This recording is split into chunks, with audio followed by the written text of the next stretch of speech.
राम प्रकाश जी, आप पिछले कई वर्षों से पत्नी का इलाज करा रहे हैं।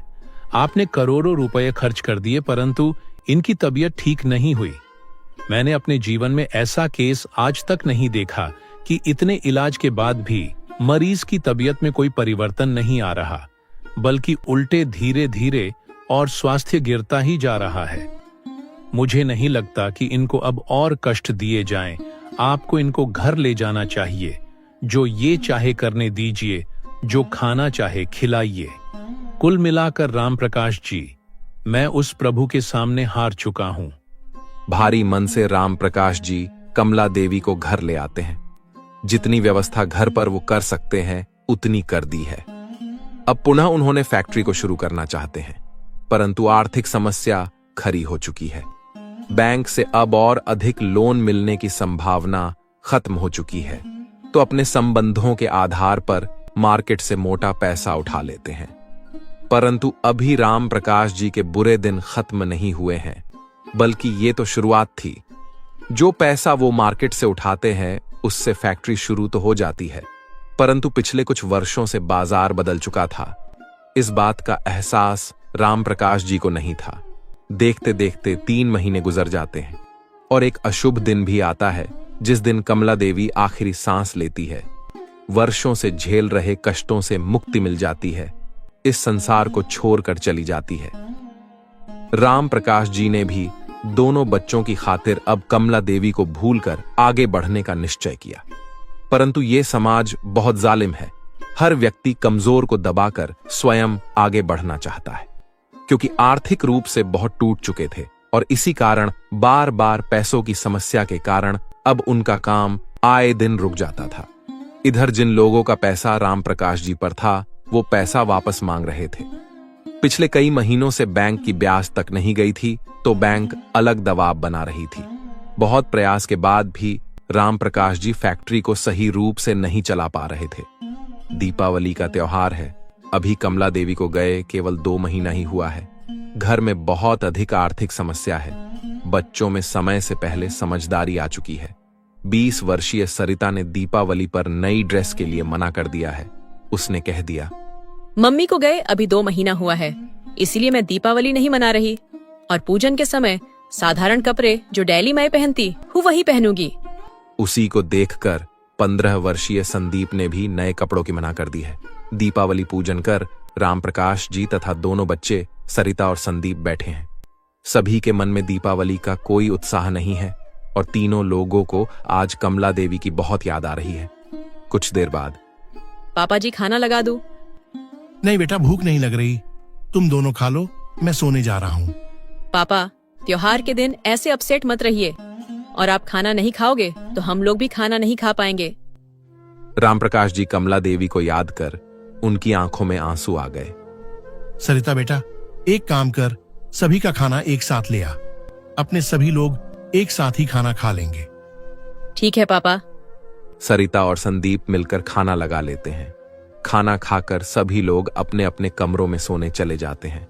अगले दिन 11 बजे राम प्रकाश जी के बंगले पर 3 से 4 लोग आते हैं और राम प्रकाश जी को बुलाते हैं।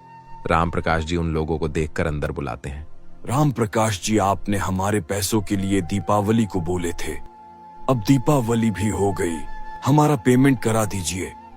भाई साहब, आपको पता ही है, अभी महीना भर पहले मेरी पत्नी का देहांत हुआ है।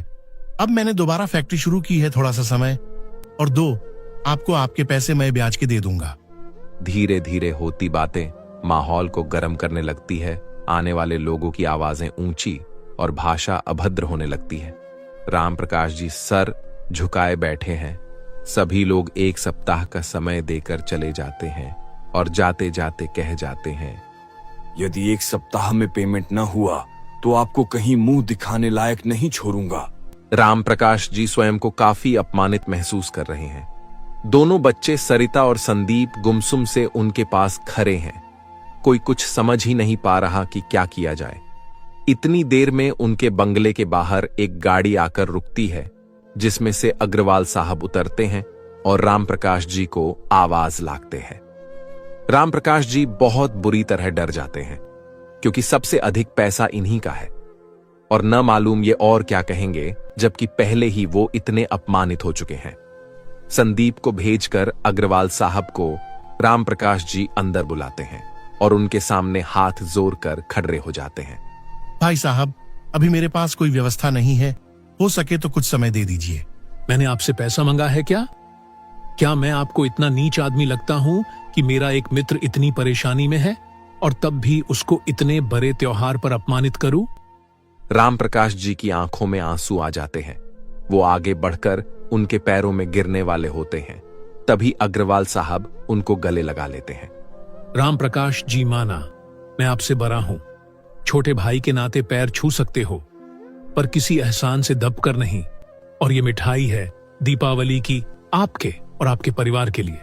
अंदर सरिता सभी बातों को सुन लेती है और वो चाय लेकर आती है। उसके मासूम से चेहरे पर अभी कुछ देर पहले राम प्रकाश जी के अपमानित होने की पीड़ा, मां के न होने का गम और आर्थिक परेशानियां सभी झलक रही हैं, लेकिन इसके बावजूद उसका सौंदर्य अलग ही आभा बिखेर रहा है। राम प्रकाश जी, कोई बात हुई है क्या? नहीं, कोई बात नहीं है। नहीं अंकल, बहुत कुछ हुआ है अभी आपके आने से पहले। राम प्रकाश जी, मुझे सब पता चल गया है। अभी वो तीनों आपसे बहुत बदतमीजी कर गए हैं। उसमें एक मेरा भी मिलने वाला है। उसी ने फोन करके मुझे बताया था और इसीलिए आपके पास आया हूं। चिंता मत कीजिए, सब ठीक कर दूंगा। बस आप परसों मुझे मिलो। ठीक है भाई साहब। अग्रवाल साहब चाय पीकर चले जाते हैं। पूरा परिवार राहत की सांस लेता है। पापा, अब क्या करना है? परसों इनसे मिलकर निर्णय लूंगा क्या करना है। तीसरे दिन राम प्रकाश जी अग्रवाल साहब से मिलने जाते हैं। राम प्रकाश जी, यदि कोई सलाह दूं तो मानोगे? बुरा तो नहीं मानोगे मेरी सलाह का? आप सलाह तो दीजिए। यदि आप अपना बंगला बेच दें और एक छोटे से फ्लैट में शिफ्ट हो जाए तो आपका मार्केट और बैंक दोनों का कर्ज खत्म हो जाएगा।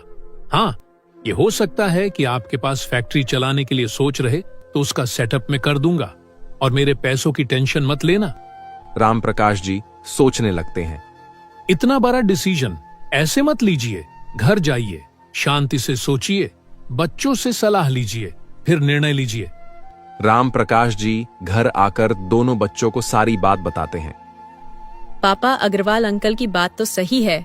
यदि हम लोग किसी 2 बेडरूम फ्लैट में शिफ्ट हो जाए और इस बंगले को निकाल दे तो हम लोग कर्ज मुक्त हो जाएंगे।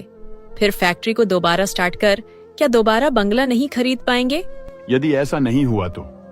पागल, यदि ऐसा नहीं हुआ तो हम लोग वैसे ही बर्बाद हुए जा रहे हैं।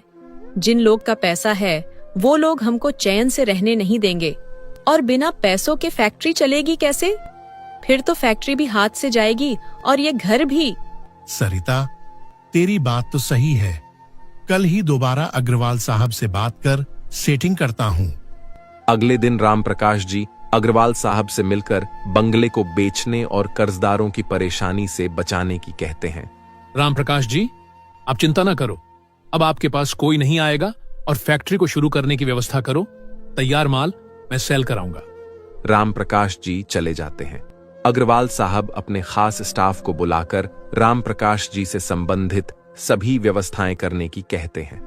तभी उनके मोबाइल पर एक कॉल आती है, जिसे देखकर वो बहुत खुश होते हैं। हाँ बेटा, कब आ रहे हो? पापा, कल की फ्लाइट है, परसों तक पहुंच जाऊंगा। इस बार दीपावली तुम्हारे बिना ही मनानी पड़ गई। पापा, मेरी ऐसी मजबूरी हो गई कि क्या बताऊं। चल, कोई बात नहीं। 3 दिन बाद बेटा आता है। कैसा रहा तेरा टूर? बहुत शानदार। आप ये मानकर चलिए कि सेटिंग बन गई। अब तो माल देखना है कैसे तैयार होगा। वो मैंने सेटिंग कर ली है। आपको क्या पहले से पता थी जो आपने सेटिंग कर ली थी? बेटा, किसी टाइम का कोई बहुत सफल व्यक्ति, उस पर कुछ ऐसी समय की मार पड़ी कि वो बिल्कुल सड़क पर आ गया है। उसी की हेल्प करेंगे और तैयार माल लेंगे, जिससे हमारा काम भी होगा और उनको भी हेल्प हो जाएगी। जैसा आप उचित समझो। एक बात और बेटा, उनकी एक बेटी है, बहुत ही प्यारी लड़की है। मैं तेरे लिए सोच रहा हूं। पापा, कुछ दिन रुको, मेरा ये प्रोजेक्ट पूरा होने दो, फिर करूंगा शादी। जैसी तेरी मर्जी। अगले कुछ दिनों में ही राम प्रकाश जी का बंगला बिक जाता है और वे बैंक और मार्केट का पैसा वापस कर देते हैं। अग्रवाल साहब की हेल्प से उनकी फैक्ट्री भी चल निकलती है। राम प्रकाश जी की फैक्ट्री का पूरा माल अग्रवाल साहब का बेटा सेल करवा रहा था। नब धीरे धीरे 2 वर्ष बीत गए। संयोग ऐसा था कि अभी तक राम प्रकाश जी की अग्रवाल साहब के बेटे से एक मुलाकात भी नहीं हुई थी। इधर अग्रवाल साहब की सहायता से राम प्रकाश जी का व्यापार कुछ कुछ लाइन पर आने लगा था। हालांकि पूरी तरह लाइन पर आया नहीं था, लेकिन तभी अचानक एक दिन एक बहुत बुरी खबर आई। अग्रवाल साहब और उनकी पत्नी का एक विभत्स सड़क दुर्घटना में निधन हो गया। इस खबर से राम प्रकाश जी बहुत बुरी तरह टूट गए। ये झटका राम प्रकाश जी के लिए बहुत भारी पड़ा। देखते ही देखते राम प्रकाश जी अब पहले से भी बुरी स्थिति में आ गए। राम प्रकाश जी ने अब अपनी फैक्ट्री भी बेच दी और घर में ही समय व्यतीत करने लगे। एक दिन सुनील घर आए। उन्होंने राम प्रकाश जी पर दबाव बनाकर सरिता से शादी कर ली। इतनी देर में किसी ने सरिता को आवाज लगाई। उस आवाज को सुनकर सरिता की तंद्रा भंग हुई और सामने सुनील खड़े थे।